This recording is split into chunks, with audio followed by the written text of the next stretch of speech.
Nigeria was formerly Benin Empire. According to history, the Edo people of southern Nigeria founded Benin.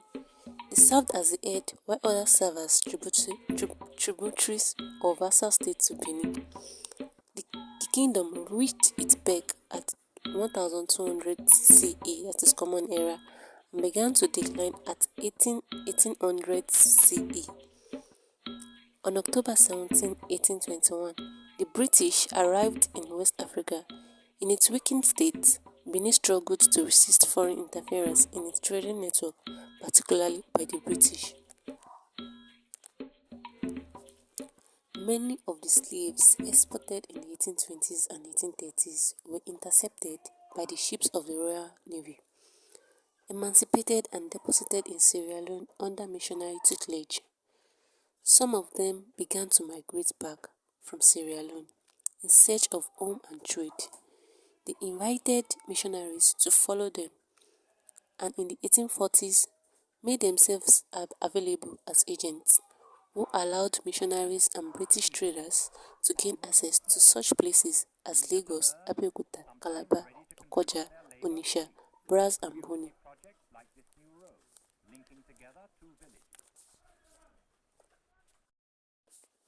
In 1841, the British tried to settle some Egba on a model farm in Lokoja, but the plan was aborted because the mortality rate among European officials was so high.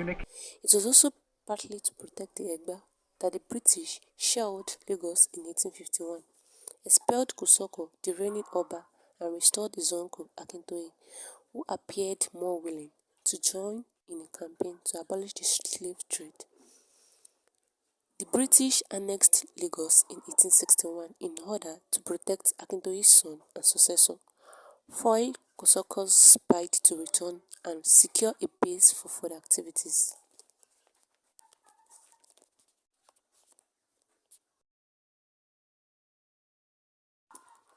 The British were not yet willing to assume the expense of maintaining an administration in Nigeria. To reduce costs, Lagos was administered first from Freetown in Sierra Leone, along with Gold Coast forts such as Elmina, and later from Accra in present-day Ghana. Only in 1886 did Lagos become a separate colony. A consul was maintained at Fernando to oversee the lucrative palm oil trade in the region called the Oil Rivers.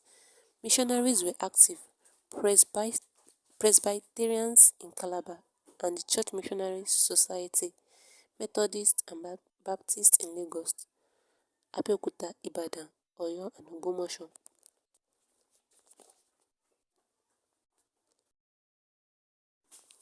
The Christian Missionaries Society pioneered trade on the Niger by encouraging Scottish explorer and merchant MacGregor Lead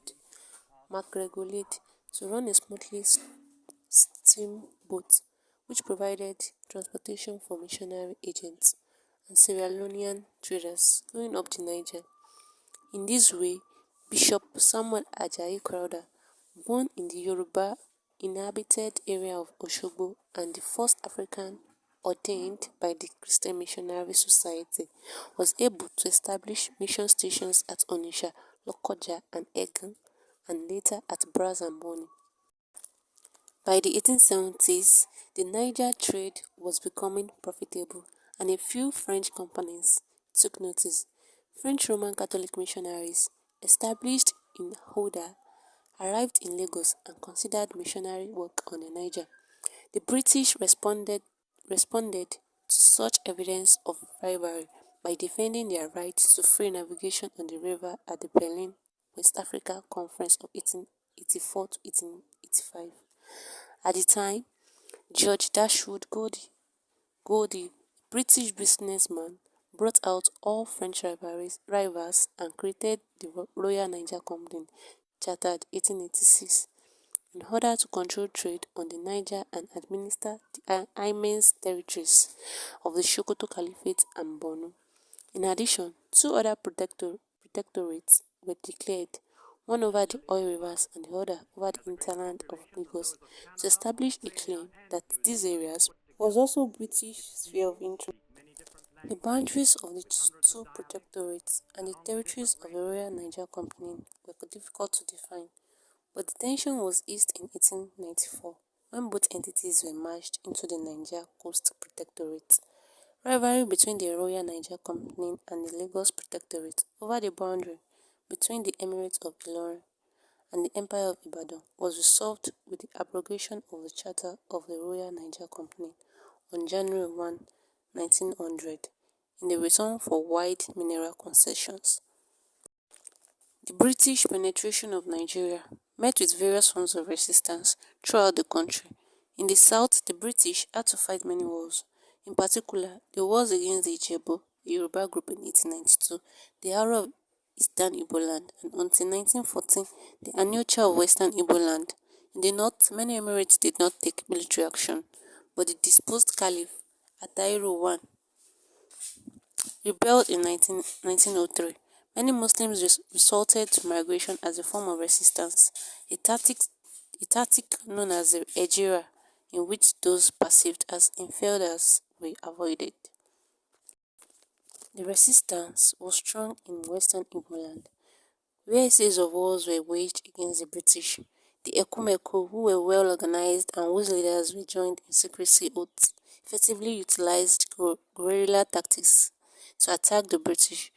Their forces, which were drawn from hundreds of Igbo youths from all parts of the region, created many problems for the British, but the British used forceful tactics and heavy armaments, destroying homes, farms and roads to prevail. Ekumeko, however, became a great source of Igbo nationalism. In the north, Frederick Lugard, the first High Commissioner of Northern Nigeria, was instrumental in subjugating the Fulani emirs. Some were deposed while some were defeated in battle, and the others collaborated. By 1903, the conquest of the Emirates was complete. The mud-walled city of Kano was captured in February, and after a vigorous skirmish at the Kotokwashi, the Sultan's capital, Sokoto, fell the next month. All the territories were now under British control, and the search for an identity began, first as northern and southern Nigeria, and then with eventual amalgamation. On January 1, 1914, following the recommendations of Sir Frederick Lugard, the two protectorates were amalgamated to form the Colony and Protectorate of Nigeria under a single Governor-General resident in Lagos. Following Lord Lugard's success in the north, he set out the principles of the administrative system, subsequently institutionalized as indirection. Essentially, local government was to be left in the hands of the traditional chiefs, subject to the guidance of European officers. Native institutions were utilized and interference with local customs kept to a minimum, although the British did not always understand the local customs. Many changes accompanied British rule. Western education, the English language, and Christianity spread during the period. New forms of money, transportation, and communication were developed, and the Nigerian economy became based on the export of cash crops. Areas with lucrative crops such as cocoa and peanuts profited, while many people in different parts of the country had to migrate to work elsewhere as tenant farmers or use their newly acquired education and skills to work in cities as wage earners, traders, and artisans. Two tiers of government emerged, central and local. The central government, presided over by the Governor-General and accountable to the Secretary for the Colonies in London, was more powerful but distant from the people. Local administration, where the colonial citizens typically experienced colonial authority, was based on the policy of indirect rule, first developed in the north.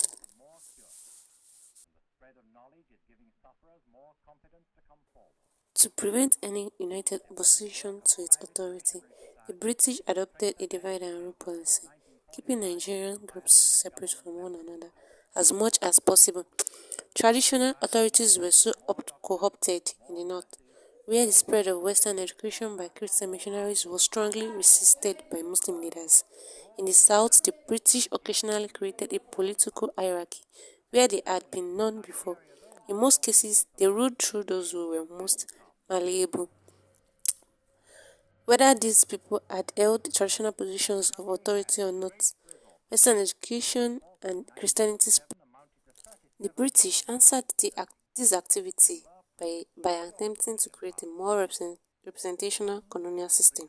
The Macpherson Constitution, promulgated in 1951, provided for a central House of Representatives, but friction between the central and the regional legislatures. In 1953, Anthony Enahoro initiated the self-government motion in the Western House of Assembly. It resulted in a walkout by the Northern NPC parliamentarians who were of the view that Nigeria was not yet ready for independence. The tension and acrimony that came from all this and the terrible treatment that was meted out to the Northern parliamentarians and leaders that were in the South as a result of the fact that they would not support Enahoro's motion resulted in the infamous Kano riots of 1953. The Littleton Constitution of 1954 created a fully federal system comprising the three geographic regions of Nigeria, the Southern Cameroons, and the federal capital of Lagos.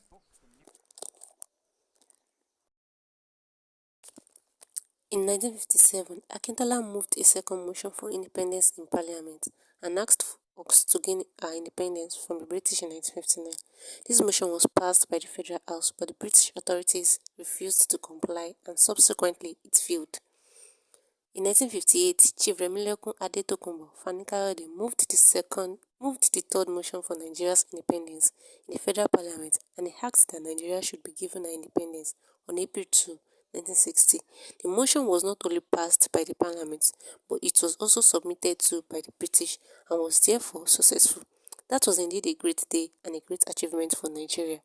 However, in 1959, at the instance of the British colonial authorities, who said they needed a few months to put everything in place before leaving our shores, Balewa moved a motion for a slight amendment to be made to the original 1958 motion that had been passed and approved to the effect that the date of independence should be shifted from April 2 to October 1.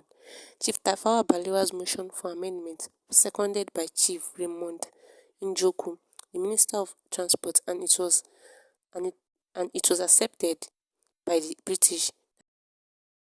Our British partners are to prove themselves worthy of their trust.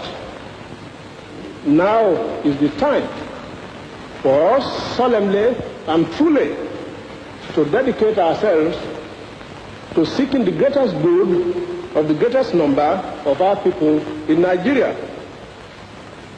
It is to this end that my colleagues and I pledge ourselves. The first main task of the conference is to resolve those problems which defied solutions in 1957 and to evolve for Nigeria a constitution of which both the British and the Nigerian peoples can be proud.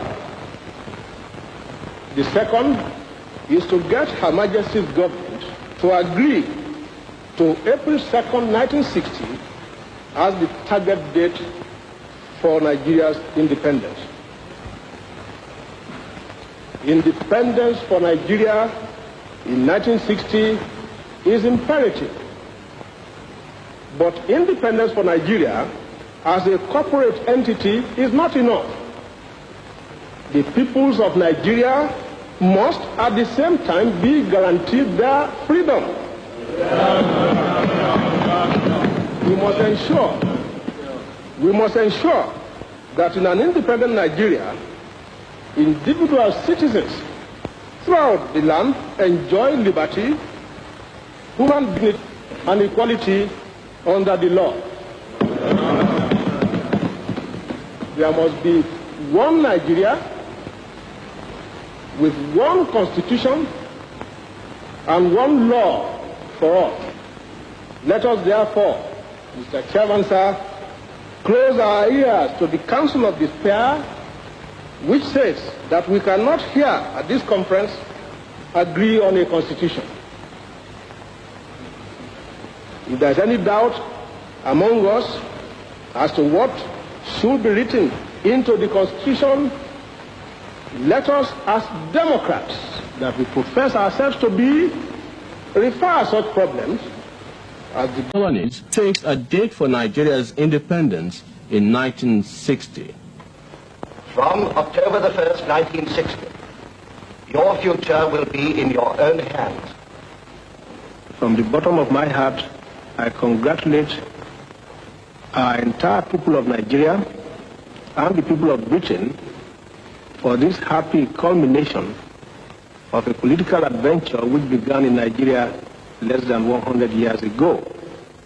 In the years that lie ahead, those of us who have the good fortune to lead our people will need statesmanship of a high order and God's guidance in managing the affairs of our country for the benefit of every Nigerian citizen.